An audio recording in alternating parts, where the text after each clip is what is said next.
Hello friends, कैसे हैं आप। आई होप आपने लास्ट लेक्चर जो हमारा एनेस्थीसिया जिसमें हमने स्टार्ट किया था वो देखा होगा। मैं आपको एक ही चीज़ रिकमेंड करूँगी, आप डायरेक्ट किसी भी वीडियो पे जंप ना करें, क्योंकि कहीं ना कहीं सारे टॉपिक्स एक दूसरे से रिलेटेड रहते हैं। इसके साथ में क्योंकि अब मोस्टली आपके एग्जाम्स स्टार्ट होने वाले हैं, तो मैं ट्राई करूँगी कि जितने भी मोस्ट इंपॉर्टेंट क्वेश्चंस हैं वो मैं एक वीडियो में, जैसे फार्मा के हैं तो फार्मा के या फिर चैप्टर वाइज में कवर करूँ या फिर मैं ओवरऑल कवर करूँ, ये आप कमेंट में लिख देना। मैं ट्राई करूँगी कि जितने भी मोस्ट इंपॉर्टेंट क्वेश्चन हैं मैं सारे कवर कर दूँ, जिससे आपको वो टॉपिक्स आपके पास रहें जो आपको स्टडी करना है मेनली। सो आज हम जो स्टार्ट करने वाले हैं वो बहुत ही इंपॉर्टेंट टॉपिक है। ये लॉन्ग के लिए आपके बहुत ज़्यादा इंपॉर्टेंट है। मैं ऐसा क्यों कह रही हूँ, क्योंकि अब देखिए इसमें प्रॉपर्टीज़ मैं बताऊँगी आपको जनरल एनेस्थीसिया की, जो कि शॉर्ट में भी आ सकता है और लॉन्ग में भी जनरल एनेस्थीसिया की किसी क्वेश्चन के साथ आ सकता है, या फिर may be stages of anaesthesia के साथ आ सकता है। और बाकी ये ओटी में भी आपके लिए बहुत इंपॉर्टेंट है। छोटा सा, बहुत ज़्यादा बड़ा लेक्चर नहीं होगा, लेकिन बहुत ही ज़्यादा इंपॉर्टेंट है। उससे भी ज़्यादा इंपॉर्टेंट है सेकेंड टॉपिक जो मैं आपको बताने वाली हूँ, लॉन्ग के लिए मोस्ट इंपॉर्टेंट क्वेश्चन है, that is an stages of anaesthesia.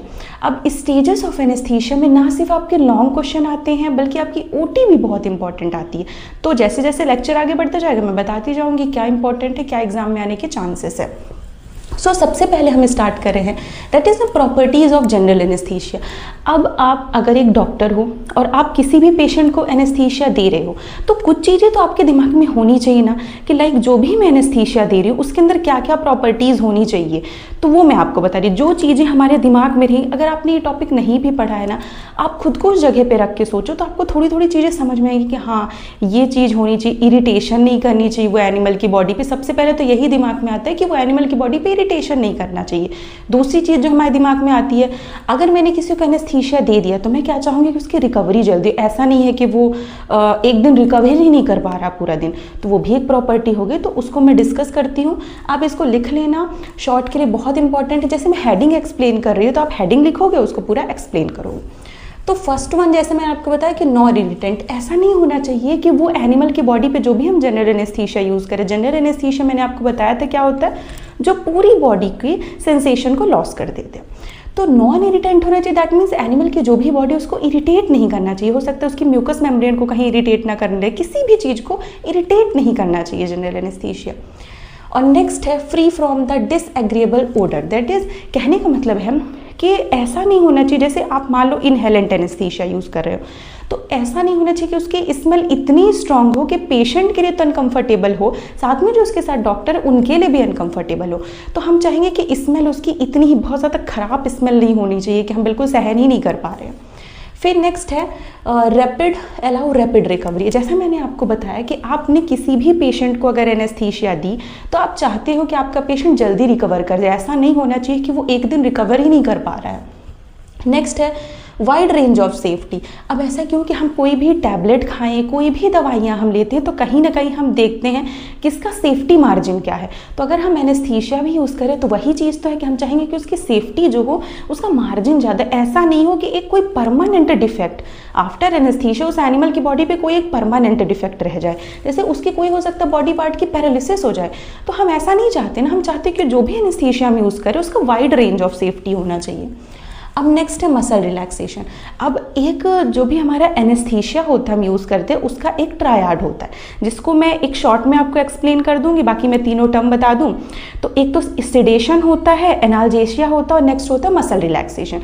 तो हम चाहते हैं कि जरूर, जैसे मैं अगर यहाँ पास मुझे कोई सर्जरी करनी, तो मैं नहीं चाहती ना कि यहाँ पास की मसल एकदम स्टिफ हो जाए। अगर स्टिफ रहेंगे तो मैं तो सर्जरी कर ही नहीं पाऊंगी ना, परफॉर्म नहीं कर पाऊंगी। तो मैं चाहती हूँ सारी मसल जो है रिलैक्स रहे, दैट मीन्स मसल रिलैक्सेशन की प्रॉपर्टी होनी चाहिए। नेक्स्ट है do not produce capillary bleeding. अब जो छोटी छोटी कैपिलरीज है, ऐसा नहीं है कि पूरी बॉडी पे ओवर ब्लीडिंग हो रही, हर जगह की कैपिलरीज बस्ट हो रही हैं, तो उससे भी प्रॉब्लम क्रिएट होगी। और दूसरी चीज़ इनएक्सपेंसिव।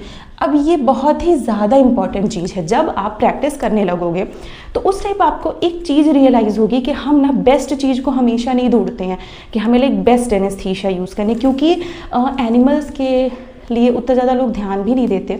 तो मेन चीज़ क्या होती है ना, मैंने देखे भी हैं ऐसे केसेस कि अगर ओनर आ रहा ना तो वो कहीं ना कहीं चाहेगा कि आप जो भी मेडिकेशन दे रहे हो बहुत सस्ता हो, तो क्योंकि एनिमल की जो लाइफ है तो लोग उसको इतना इंपॉर्टेंस नहीं देते, तो हम तो चाहते हैं ना कि हम एनिमल को बचा सके और हम बहुत कम कॉस्ट में उसको बचा सकें। तो ऐसा नहीं होना चाहिए कि आप जो भी एनेस्थीसिया दे रहे हो वो 2,500-3 हज़ार की आ रही, 5,000-10 हज़ार की आ रही, सस्ती होनी चाहिए। फिर नेक्स्ट है नॉन एक्सप्लोजिव होना चाहिए। अब इनहेलेंट के केस में आपने कहीं स्टोर करके रखा है, ब्लास्ट हो गई तो वो भी तो नहीं होना चाहिए ना। फिर अब ये इंपॉर्टेंट पॉइंट है, that is excretion and metabolism should be rapid, do not persist in the edible tissues of the animal. अब क्या होते हैं, कुछ एनिमल्स को जनरली लोग क्या यूज़ करते हैं, मीट पर्पस के लिए यूज़ करते हैं। तो हम नहीं चाहते ना कि हमने उस एनिमल की सर्जरी करी, अब उसकी बॉडी पे जो भी हमने एनेस्थीसिया यूज़ किया था उसकी बॉडी में परसिस्ट कर जाए। अगर वो परसिस्ट करेगा तो वो मीट में भी जाएगा और वो हमारे तक भी आएगा, तो हम ऐसा नहीं चाहते। तो ये आपको शॉर्ट के लिए भी पूरा याद रखना है। लॉन्ग में मैंने जैसे बताया कि किसी दूसरे क्वेश्चन के साथ आने की पॉसिबिलिटी सबसे ज़्यादा है। अब नेक्स्ट हमारा जो टॉपिक है that is most important topic आपकी एनेस्थीसिया वाले स्टार्टिंग के फेज में सबसे इंपॉर्टेंट टॉपिक है, that is an stages of anaesthesia. अब देखिए हम किसी भी एनिमल को एनेस्थीसिया दे रहे तो डिफरेंट स्टेजेस आती है। ऐसा तो नहीं कि आप इंजेक्शन आपने फॉर एग्जांपल लिया तो एकदम से बेहोश हो गया, एकदम से आपने सर्जरी स्टार्ट कर दी, ऐसा नहीं होता है। तो डिफरेंट क्या होती है, स्टेजेस होती है। सबसे पहले स्टेजेस होती है, अब यहाँ पास से मोस्ट इंपॉर्टेंट ओटी जो आती है दैट इज हर एक स्टेज का अपना दूसरा नेम है, तो वो आपको बिल्कुल याद ही रख लेना है। और साथ में कौन सी स्टेज कहाँ से स्टार्ट होगी, कहाँ पे एंड हो रही है, ये दो मोस्ट इंपॉर्टेंट क्वेश्चन ओटी के लिए हैं जो आपके आते हैं।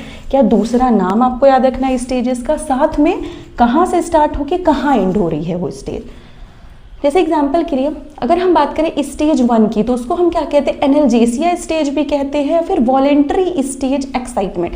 अब एनाल्जेसिया स्टेज क्यों कहते हैं, क्योंकि इस टाइम पे एनिमल का कह सकते हैं आप धीरे धीरे जैसे आपने फॉर एग्जांपल यहाँ पास इंड्यूस किया, ठीक, अब धीरे धीरे पेन कम हो गया, एनाल्जेसिया दैट मीन्स पेन की सेंसेशन लॉस होने लगी, तो इसीलिए इसको हम क्या कहते हैं, एनाल्जेसिया स्टेज कहते हैं। वॉलेंट्री एक्साइटमेंट स्टेज क्यों कहते हैं, क्योंकि इसका जो स्टेज है ना वो स्टार्टिंग होती इंडक्शन से, दैट मीन्स आपने उसको एनेस्थीसिया दी, उससे लेकर एनिमल की जब तक की loss of consciousness, that means animal unconscious नहीं हो जाता, वहाँ तक आती है ये स्टेज। तो ये भी आपको याद रखना है, इसीलिए इसको हम क्या कहते हैं, वॉलेंट्री स्टेज ऑफ एक्साइटमेंट कहते हैं, क्योंकि अभी भी एनिमल ऐसा तो नहीं ना कि एकदम से बेहोश हो गया, स्टार्टिंग से लेके जैसे आपने उसको इंड्यूस किया उससे लेकर कहाँ तक, जब तक कि एनिमल आपका अनकॉन्शियस नहीं हो गया, तो उस टाइम फेज में जो स्टेज आती है दैट इज स्टेज 1।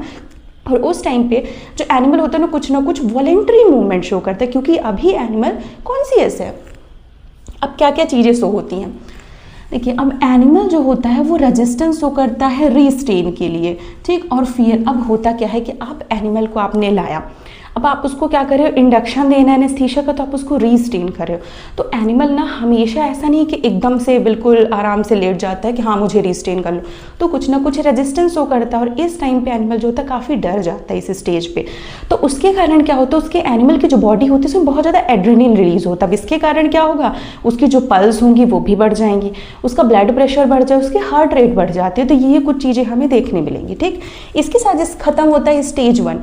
अब कुछ ही देर में स्टेज 2 आ जाता है, जिसको कि हम डेलीरियम कहते हैं। बहुत ही ज़्यादा इंपॉर्टेंट ये है आपके लिए, इनवॉलेंट्री एक्साइटमेंट स्टेज या फिर स्टेज ऑफ अनइनहैबिटेड एक्शन। अब डेलीरियम स्टेज का मतलब क्या होता है कि हम ऐसी मेंटल कंडीशन पे पहुंच गए जिसमें ना कुछ अनकॉन्शियस, आप कह सकते हो कि अनकंट्रोल्ड मूवमेंट हो रहे हैं। अब मैं ऑलमोस्ट बेहोश तो होने वाली हूँ, मतलब मुझे अनकॉन्शियस हो चुकी हूँ मैं, लेकिन ना मेरे से हाथ ऐसे हो रहे, कुछ मूवमेंट शो हो रहे हैं, तो इसीलिए इसको हम क्या कहते हैं, डेलीरियम स्टेज कहते हैं। अब यह कहाँ से स्टार्ट होता है, दैट इज, इसको मैंने बताया कि लॉस ऑफ कॉन्शियसनेस, तो दैट मीन्स ये इसका पहला स्टेज हो जाए, पहले स्टेप हो जाएगा, that is loss of consciousness से लेके कहाँ तक जाएगा, ऑटोमेटिक रेस्पायरेशन के स्टार्टिंग तक जाएगा।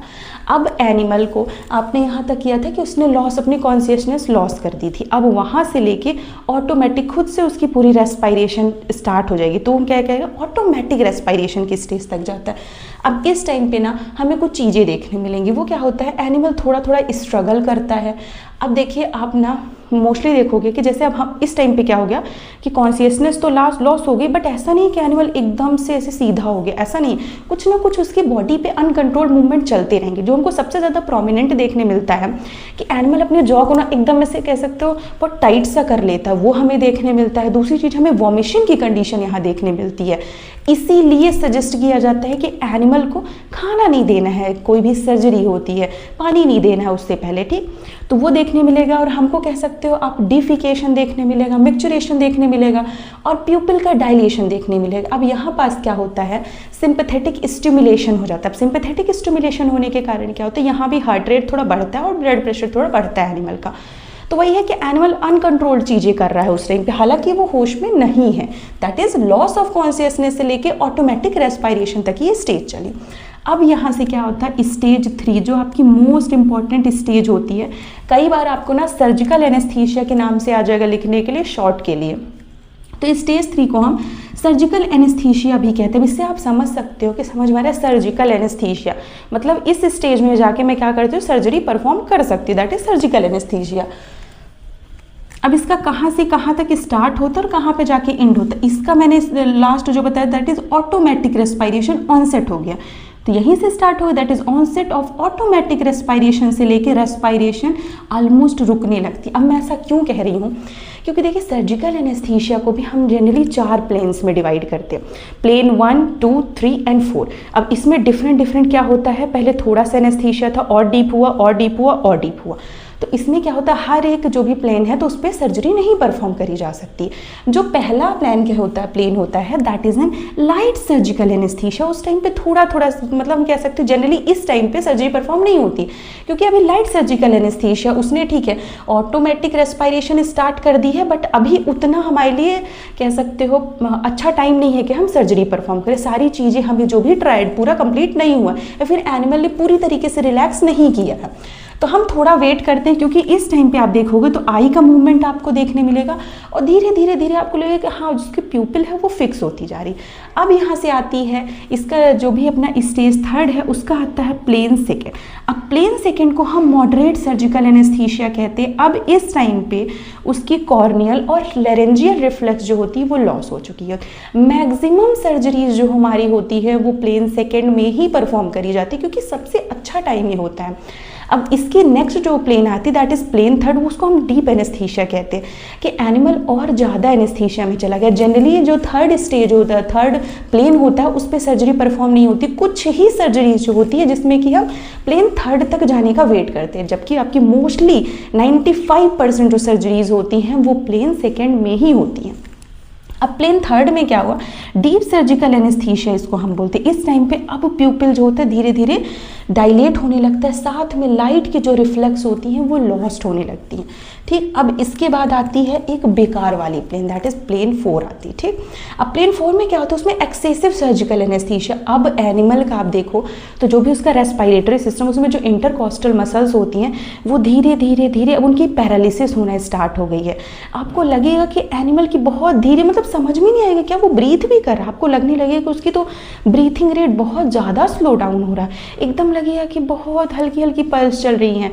तो जनरली कभी भी जो सर्जरी होती है तो हम नहीं जाते, प्लान 3 तक भी जनरली नहीं जाते जैसे मैंने आपको बताया, बट प्लान 4 में हम प्लेन 4 में बिल्कुल भी नहीं जाते हैं। प्लेन 4 तक हमें जाना ही नहीं है, क्योंकि इस टाइम पे मैंने आपको बताया ना कि पैरालिसिस स्टार्ट होने लगती है। तो मैक्सिमम सर्जरीज तो अपनी प्लेन 2 तक में हो जाती, प्लेन 3 बहुत ही कम यूज़ होती है और प्लेन 4 में तो जाना ही नहीं है, ठीक। अब इसके बाद एक स्टेज आती है that is stage 4, medullary paralysis या फिर रेस्पायरेटरी पैरालिसिस। अगेन ये इंपॉर्टेंट है आपके लिए, ओटी के लिए इंपॉर्टेंट है। तो इसको हम क्या कहते हैं, मेडुलरी पैरालिसिस या फिर रेस्पायरेटरी पैरालिसिस कहते हैं। अब यहाँ पास क्या होता है, धीरे धीरे आपके जो भी इंटरकॉस्टल्स मसल वगैरह थी अब वो पैरालाइज्ड हो गए। अब सोचिए सारी मसल्स ही पैरालाइज्ड हो गए तो रेस्पायरेशन कहीं ना कहीं रुकने लगेगी। तो अब यहाँ पास क्या होती है, आपके सब कुछ रेस्पायरेशन चीज़ें, रेस्पायरेटरी वाली चीज़ें रुकने लगती हैं जो भी एनिमल है उसकी, और वहाँ से लेके कार्डियक अरेस्ट तक ये स्टेज जाती है। तो ये तो बिल्कुल कह सकते हो आप ओवरडोज स्टेज। अब यहाँ तक जनरली हम कभी भी नहीं जाते। अब किसी कंडीशन पे मान लीजिए ये स्टेज हम पहुंच गए ना, तो इस स्टेज अगर ज़्यादा देर तक एनिमल इस स्टेज में रहा तो उसकी डेथ हो जाती है। तो जल्दी से जल्दी जो भी एनेस्थीसिया हम यूज़ करें उसको हमें कह सकते हो जितना भी हम यूज़ करें उसको जल्दी से डाउन करना होता है। और मोस्ट ऑफ द टाइम हम एंटीडोट्स यूज़ करने लगते हैं, आप कह सकते हो कि उसके जस्ट अपोजिट जो काम कर दे, ठीक, हम वो यूज़ करने लगते हैं, एंटागोनिस्ट टाइप का कुछ यूज़ करने लगते हैं। तो ये सारी हमारी स्टेजेस हो गए, that is an stage of anaesthesia. अब इसके बाद नेक्स्ट टॉपिक हम कवर करेंगे, सारे वीडियोस आप देखते रहिएगा।